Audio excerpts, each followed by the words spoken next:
Hello everyone, I hope your week has been going well.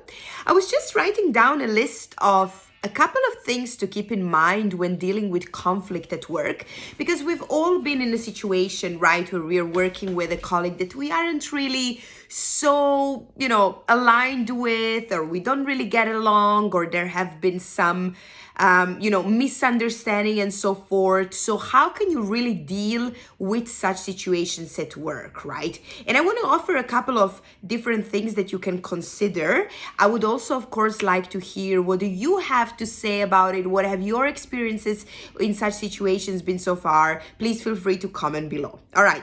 So a couple of them that I want to share with you are in no particular order. All right. I was just writing them as they were coming up for me.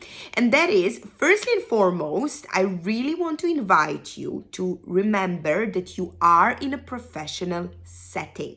Okay, you are in a professional environment. We're not in a high school drama movie. All right, we're not in a reality show. We are in a professional setting.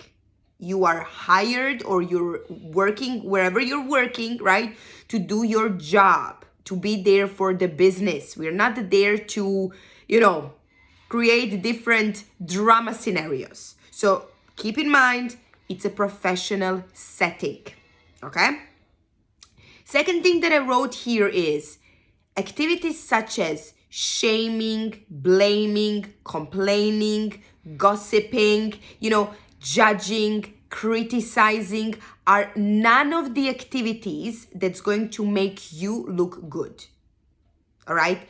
Of course, it happens, sometimes that we're like, oh my God, what did they say? How did they say? Blah, blah, blah, blah, right?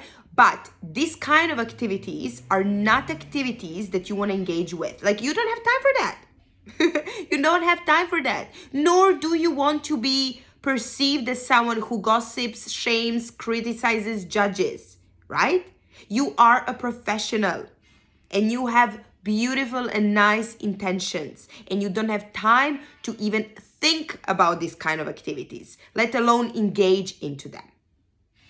The next one that I wrote down is listen, right? Like truly listen to other person, no matter how many, whatever might be going on in your mind, stop and listen. All right. Seek to understand your perspectives. Remove any assumptions, any judgments from your mind. Empty your mind and really seek to understand what they're trying to say to you. That leads me to a next one. Ask questions. All right. If you aren't sure about something, ask what do they mean. Ask, did you understand correctly what they were trying to tell you? Okay.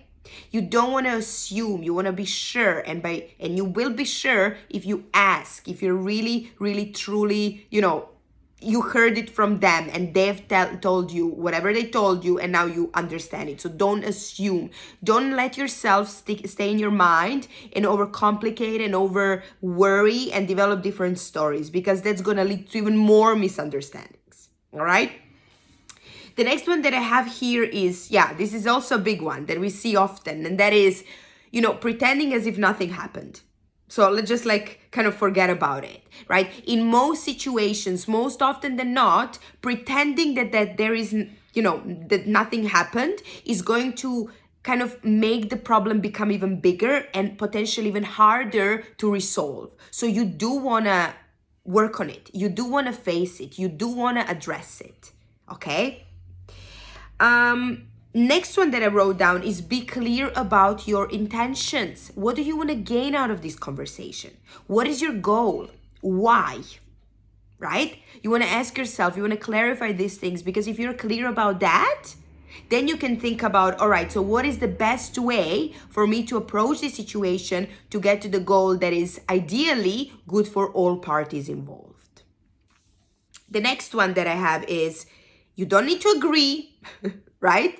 But you do need to find a way to move forward and work together, right? So you don't have to agree, but you do need to be respectful and kind, even if you don't agree. It's fine to not agree. That's absolutely fine. But what is not fine is kind of let our ego stand in the way of finding a solution that is beneficial to everyone involved, all right? And the last one that I have here, which is actually a huge one, right, is that no matter what's happening around you, I would really like to invite you to remember that you decide how you want to interpret whatever is happening around you. So you are the one who is going to decide what you want to do about it, how you want to respond to it, right? And depending on how you decide to respond to it, the result is going to be this or that.